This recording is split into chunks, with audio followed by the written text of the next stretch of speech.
हाँ बच्चों, good morning. जैसे कि आपको पता है आपकी अर्थमेटिकल प्रोग्रेशन चल रही थी, तो मैंने आपको लास्ट वीडियो में बतलाया था कि अर्थमेटिकल मीन क्या होता है। एक अर्थमेटिकल मीन माने समांतर माध्य। एक समांतर माध्य क्या होता है और एक दो राशि या ए एंड बी के बीच में एन समांतर माध्य कैसे हम प्रविष्ट कराते हैं, इन दोनों चीज़ों के बारे में मैंने आपको बतला दिया था।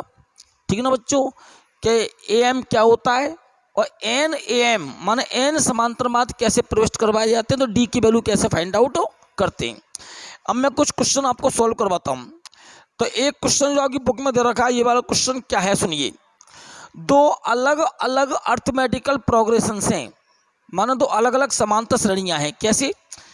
ए one plus D one, A2 plus D2,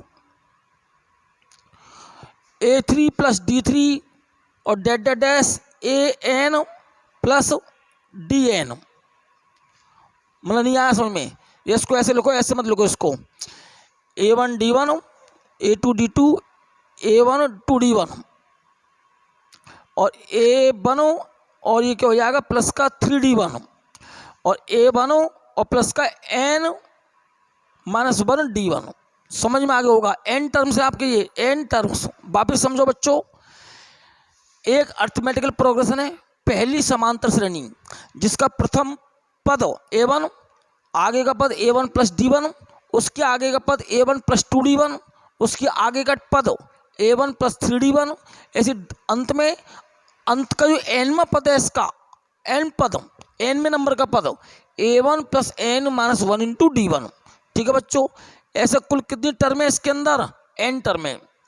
और दूसरी सीरीज है A2, A2 plus D2, A2 plus का 2D2, A2 प्लस का 3D2, ऐसे डैश A2 प्लस का N माइनस 1 इंटू D2।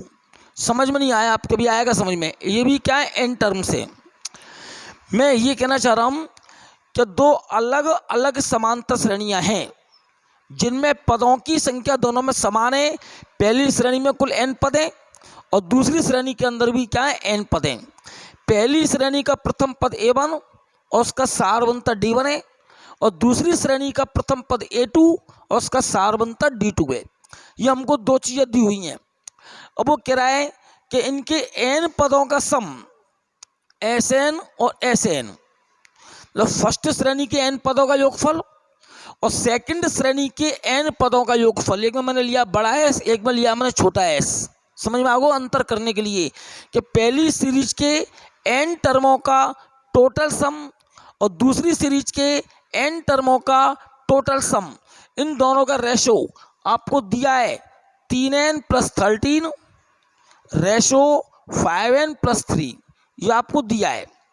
तो आपको क्या करना है, इसका Tn और अगली श्रेणी का Tn, इन दोनों का आपको रेशो निकालना है।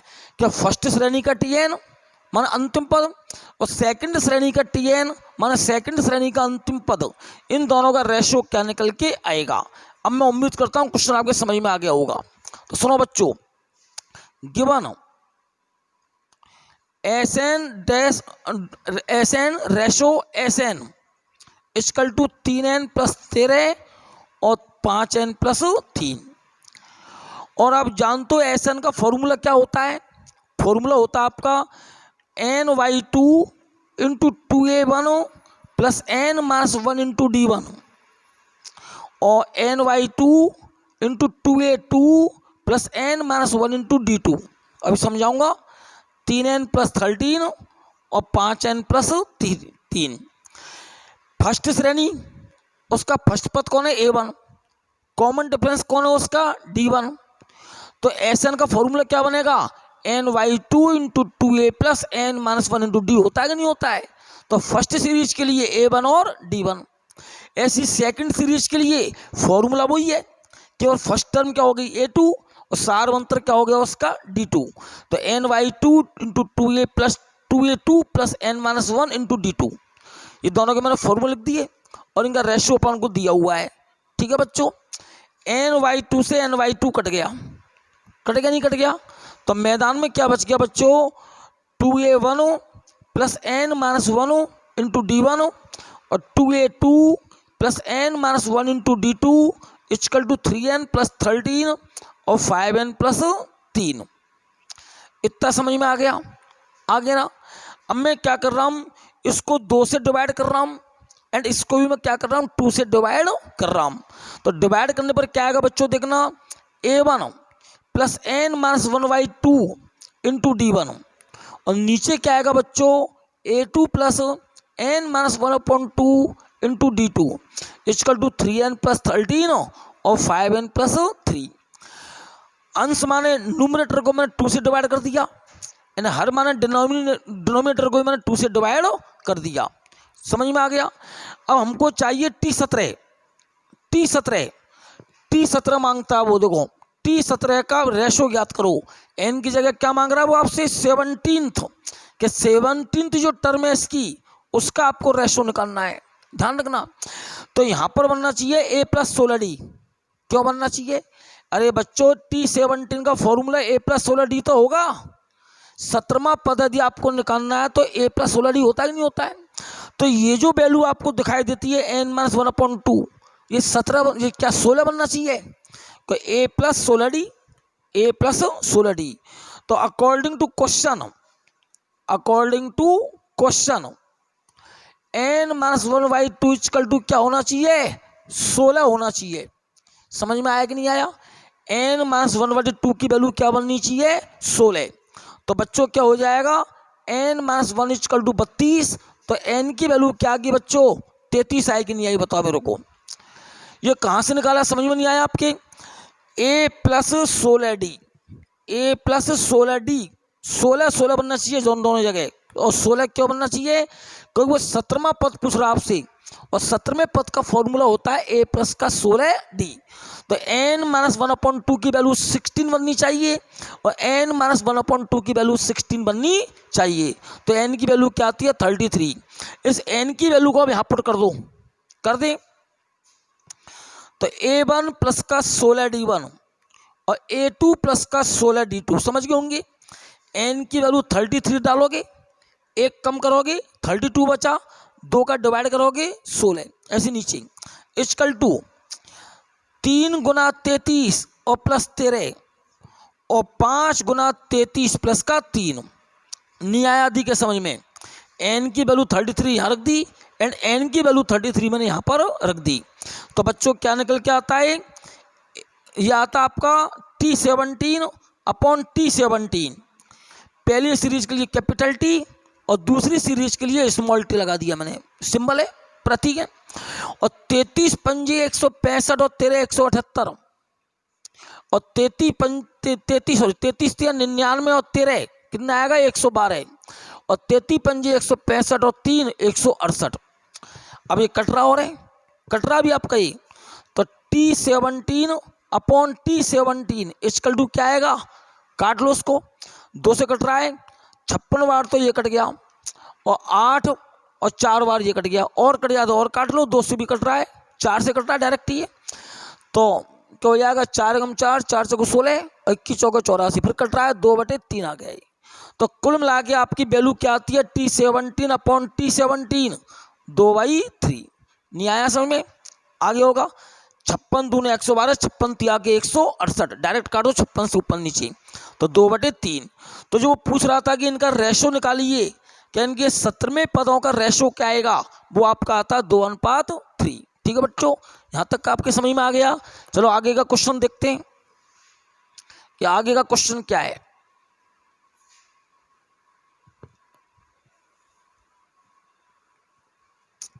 अगला क्वेश्चन है a की power n plus 1 plus b की power n plus 1 upon a की पावर n प्लस b की पावर n एक am है, एक am है, a तथा b के मध्य का, a व b के मध्य का। तो आपको n की वैल्यू निकालनी है। क्वेश्चन को वापस सुनिए, ये जो आपको व्यंजक मान एक्सप्रेशन लिखा हुआ है, दिख रहा है एक्सप्रेशन, ये कुछ और नहीं है बल्कि a तथा b दो संख्याओं के मध्य का कौन है बेटा, am। और am तुम जानते हो अर्थमेटिकल मीन माने समांतर माध्य। तो ये व्यंजक कुछ और नहीं है बल्कि a और b दो संख्याओं के बीच का एक समांतर माध्य, ठीक है ना। और समांतर माध्य क्या होता है मैंने आपको कल बता दिया था। और देख लो प्रश्न अनुसार, मन according to the question, A की power N plus one plus B की power N plus one upon A की पावर एन प्लस बी की पावर एन इक्वल टू क्या, A plus B by two. अब यहाँ आपके दिमाग पर थोड़ा सा जोर पड़ गया, सर ये ए प्लस बी अपॉन टू कहाँ से आया। तो बच्चों कह तो रहा है ये ए व बी का मध्य का समांतर माध्य क्या होता है, A equal to A plus B बटे दो होता है कि नहीं होता है। अरे कल ही तो बतलाया मैंने आपको बच्चों। तो ए व बी के मध्य का एक समांतर माध्य ए प्लस बी बटे टू। तो ये व्यंजक जो दिया गया है इसकी वैल्यू ए प्लस बी अपॉन टू के इक्वल है। यहाँ से आप क्वेश्चन की क्या करोगे, स्टार्टिंग करोगे। अब आगे इसको सॉल्व करते हैं और सॉल्व करके किसकी वैल्यू निकालेंगे, एन की वैल्यू फाइंड आउट करेंगे। तो टू को मल्टीप्लाई कर दो यूँ, टू इंटू ए की power N plus one plus two into B की power N plus one equal to A into ए की power N plus A into B की power N plus B into ए की power N और B into B की power N. सोचिए क्या किया मैंने, दो को इससे क्रॉस गुना किया ये आ गया, दो को इससे क्रॉस गुना किया ये आ गया, ए की पावर एन को ए से मल्टीप्लाई किया ये आ गया, ए की पावर एन को मैंने बी से मल्टीप्लाई किया ये आ गया, ये टर्म, बी की पावर एन को ए से मल्टीप्लाई किया ये आ गया, और बी की पावर एन को बी से मल्टीप्लाई किया देखो बच्चों ये आ गया ना। ठीक है, दो इंटू ए की power N plus one plus two into B की पावर एन प्लस वन और ए की पावर एन प्लस वन हो गए, समान आधार गुना हो रहे हैं, इसकी पावर बने और इसकी पावर एन है। जब समान आधार को गुना करते हैं तो घातों का क्या हो जाता है, योग, तो एन प्लस वन, ठीक है ना। ऐसी या इसको देखो बी की पावर एन प्लस वन हुआ कि नहीं हुआ, समान आधार मल्टीप्लाई हो रहे हैं, पावर का क्या कर देते हैं योग, तो एक पावर तो बी की है और एन पावर और है तो बी की पावर एन प्लस वन और ए इंटू बी की पावर एन और बी इंटू ए की पावर एन। समझ में आ गया, कुछ नहीं किया, ओनली सिंपल कैलकुलेशन है। इस टर्म से दो कट गया, देखो ये क्यों कट गया, इधर तो है दो आदमी इधर है एक आदमी, तो एक आदमी कट जाएगा ना। अरे दो एक्स इधर है उधर है एक एक्स, तो एक्स से दो ही तो कटेगा, एक्स को काट लो। हाँ जी आगे देखते हैं, बी की पावर एन प्लस वन से दो कट गया, ये कट गया ना। तो क्या आ गया बच्चों, ए की power N plus one plus B की पावर एन प्लस वन बराबर ए इंटू बी की power N plus B into ए की पावर एन। यहाँ तक समझ में आ गया। अब मैं क्या कर रहा हूँ ध्यान देना, ए की पावर एन प्लस वन और यहाँ ए की पावर एन, इसको इधर ले आओ, तो ए की power N plus one minus B into ए की power N equal to A की पावर ए इंटू बी की पावर एन तो है ही ऑलरेडी, और इस टर्म को कहाँ ले जाओ उधर, तो बी की पावर एन प्लस वन आपका ये हो जाएगा। यहाँ तक का समझ में आ गया नहीं आ गया, आ गया है। अब इन दोनों में से मैं क्या चीज़ कॉमन निकाल सकता हूँ, सोचिए, खुद सोचिए पहले। ए की पावर एन कॉमन आ सकता है ना, ए की पावर एन कॉमन आ सकता है ना, आएगा ना। तो यहाँ क्या बचेगा, ए बचेगा ना। कैसे क्यों बचेगा सर, ए की पावर एन प्लस वन, एक पावर को अलग कर लो उसमें से, तो ए की पावर एन वो कॉमन आ गया, पर ए की पावर बनी तो बचेगा। ऐसे यहाँ पर क्या बचेगा, बी बचेगा, ए की पावर एन तो कॉमन आ गया, क्या बचेगा, ओनली बी। इधर क्या हो रहा बच्चों, इन दोनों में से बी की पावर एन कॉमन आया कि नहीं आया, बी की पावर एन यहाँ से और बी की पावर एन प्लस वन है, तो बी की पावर एन को कॉमन निकालोगे, बी की पावर ए की तो बचेगा इस जगह, तो ए माइनस का बी, क्लियर। ए माइनस बी से ए माइनस बी कैंसिल हो गया, तो मैदान में क्या रह गया, ए की power N equal to b की पावर एन रह गया नहीं रह गया। अब मैं बी की पावर एन को नीचे लेके आता हूँ, ए की पावर एन अपॉन बी की power N equal to one, b की पावर एन को मैं नीचे ले आया, उधर क्या बचेगा, ओनली वन, और ये हो जाएगा ए अपॉन बी की whole power N equal to a upon b की पावर जीरो। अब ये सोचने का पॉइंट है कि वन की जगह मैंने ए अपॉन बी की पावर जीरो डाल दिया। तुम छोटी क्लासों से पढ़ते आ रहे हो, यदि किसी वास्तविक राशि पर पावर जीरो होती है तो उसका मान क्या होता है बच्चों, एक होता है। तो मैंने एक को क्या लिख दिया, ए अपॉन बी की होल पावर जीरो लिख दिया, कोई दिक्कत नहीं है, कोई टेंशन वाली बात नहीं है, मैथ के अकॉर्डिंग चल रहे हैं। तो एक का मतलब ए अपॉन बी की होल पावर जीरो, ऐसा क्यों किया?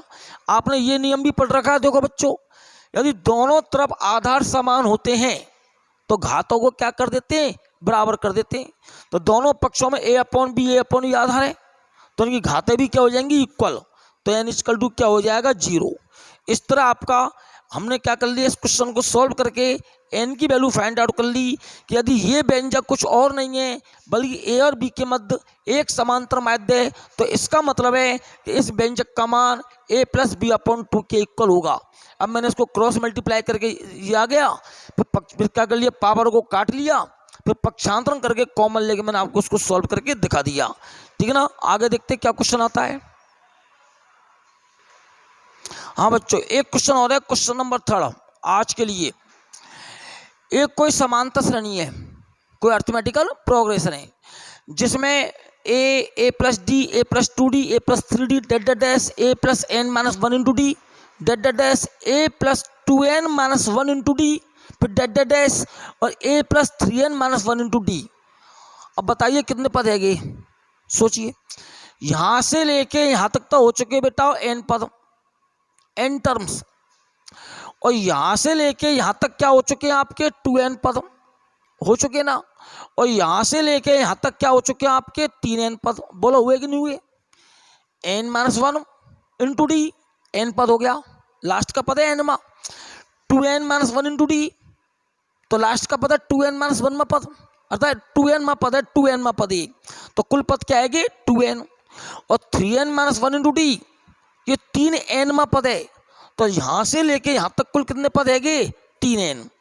तो कुल मिलाकर आपके समझ में आ रहा होगा कि इस समांतर श्रेणी के अंदर टोटल पद कितने? 3n पद हैं। यहां तक तो n पद, यहां तक 2n पद और यहां तक 3n पद। ठीक है ना? अब वो क्या कह रहा है, यहां से लेके यहां तक के पदों का योग तो है s1, यहां से लेके यहां तक के पद माने n पद, इनका योग कितना है? s1। यहां से लेके यहां तक कुल कितने पद है? 2n, इनका योग क्या रहा? वो s2, इनका योग क्या करा? वो s2 के फर्स्ट से लगा के 2n तक के जो टोटल पद हैं इनका टोटल योग कितना है? s2। और यहां से लगा के यहां तक के जो पद हैं टोटल पद, ये सारे पद, इनका योग है कितना? s3। तो n पदों का योगफल s1, 2n पदों का योगफल s2 एंड 3n पदों का टोटल योगफल कितना है? s3n। तो आपको प्रूफ करना है, क्या प्रूफ करना है? s3 = 3 × s2 - s1 आपको ला करके दिखाना है। सिंपल क्वेश्चन है, कठिन नहीं है। देखते हैं तो कैसे होगा बच्चों ये। तो देखो बेटाओ, दिया है s1 = n/2 × 2a + n - 1 × d। सोचिए, n पदों का योगफल, n पदों का योगफल क्या है? वो s1 है। s2 2n/2 × 2a + 2n - 1 × d। सोचिए, s2 क्या चाहिए? 2n पदों का योगफल, और तो यहां से लगा के यहां तक के कितने पद हैं? 2n, तो इनका मुझको योगफल करना है। सूत्र फॉर्मूला होगा वही है, अंतर क्या है कि n की जगह पर क्या लिखना? आपको 2n लिखना है, n की जगह 2n और n की जगह 2n। समझ में आ गया? फिर s3 3n/2 2a + 3n - 1 × d। सोचिए, चीज वो की वही है, लेकिन अब की बार क्या हो रहा है, हमें 3n पदों का योग करना है, 3n पदों का योग। तो n की जगह 3n और n की जगह 3n। यहां तक का समझ में आ गया? बोलिए आया कि नहीं आया? मैं समझता हूं आ गया होगा। अब मैं क्या कर रहा हूं, s2 - s1 करता हूं मैं, s2 - s1। क्यों कर रहे हो s2 - s1 क्यों कर रहे हो आप?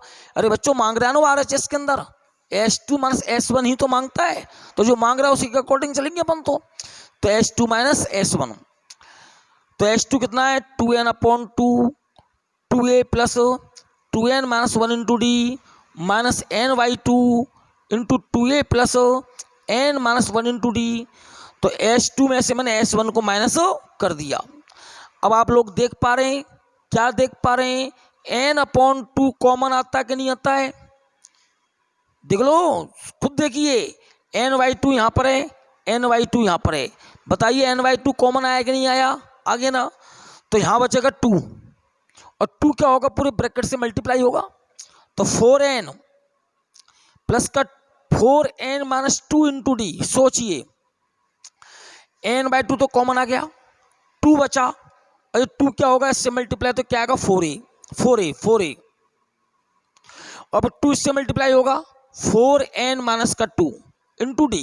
क्लियर, आगे बढ़ो, माइनस का 2a और माइनस का n minus 1 into D. n/2 तो कॉमन ही आ गया, तो माइनस का साइन इससे मल्टीप्लाई हो जाएगा, तो माइनस का 2a और माइनस का n minus 1 into D. Clear, n/2 4a और इसमें से आपका d कॉमन आ गया। देखो बच्चों, यहाँ देखो 4a में से गया 2a, क्या बच जाएगा 2a, और इन दोनों में से क्या आ गया d कॉमन, तो अंदर बच जाएगा आपका 4n minus 2 minus n minus 1 और प्लस 1 हो जाएगा ये। वापिस देखो 4a में से क्या 2a, क्या बचेगा 2a, इन दोनों में से d मैंने कॉमन ले लिया, 4n माइनस 2 माइनस का n और माइनस गुना माइनस क्या होता है प्लस का 1।